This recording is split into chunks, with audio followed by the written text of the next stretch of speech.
हाय मैत्रिणींनो, आज आपण बनवणार आहोत अगदी सोप्या पद्धतीने खमंग, सुगंधी आणि चविष्ट नारळी भात.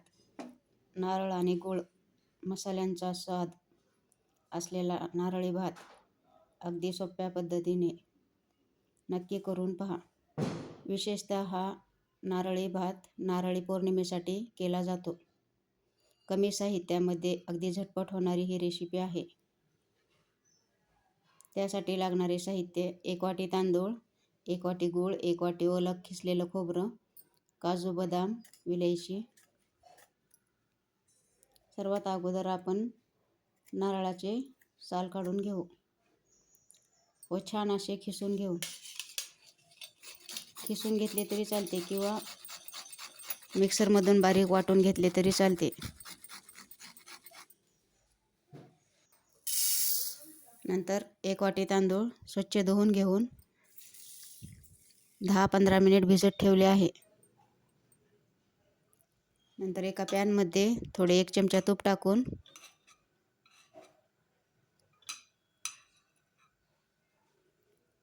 त्यामध्ये दालचिनी, लवंग, मिरे, विलायची हे सर्व मसाले टाकले आहेत. ह्या मसाल्यांचा फ्लेवर भाताला खूप छान येतो व काजू, बदाम काप करून टाकले आहेत. नंतर भिजवून घेतलेले तांदूळ थोडे परतून घेऊन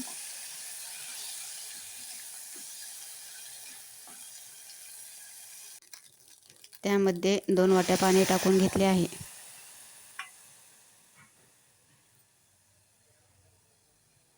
तुम्ही इथे नारळाचे पाणी करून टाकले तरी चालते. नंतर चवीनुसार मीठ टाकले.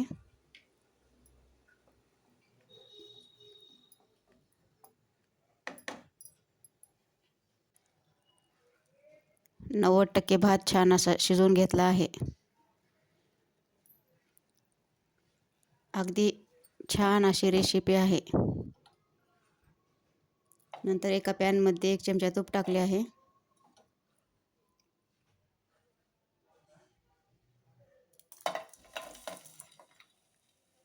व त्यामध्ये 1 वाटी गूळ टाकून गूळ वितळून घेतला आहे. नंतर 1 वाटी खिसलेलं ओलं खोबरं टाकलं आहे. छान असं परतून घेऊन त्यामध्ये तयार केलेला शिजवलेला भात टाकून घ्यायचा.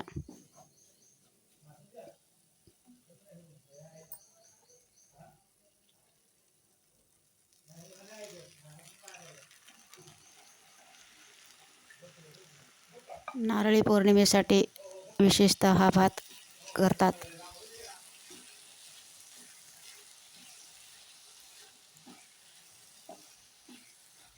छान असं परतून घेऊन वरतून थोडा फूड कलर टाकला आहे.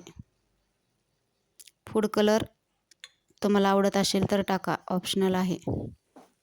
गूळ टाकल्यामुळे भाताला थोडा कलर येतो.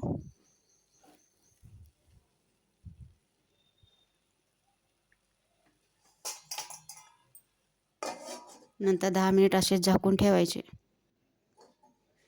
10 मिनिटानंतर छान असा वाफवलेला भात तयार आहे. एकदम मस्त गोड असा भात तयार आहे. एकदम सुटसुटीत होतो हा भात. सणासुदीला किंवा नारळी पौर्णिमेसाठी विशेषतः हा भात करतात.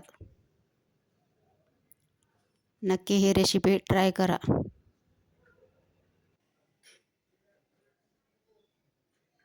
अगदी घरच्या साहित्यामध्ये झटपट होणारी ही रेसिपी आहे. माझी ही रेसिपी कशी वाटली कमेंट करून नक्की सांगा. व्हिडिओ आवडल्यास लाईक करा, शेअर करा, सबस्क्राईब करा.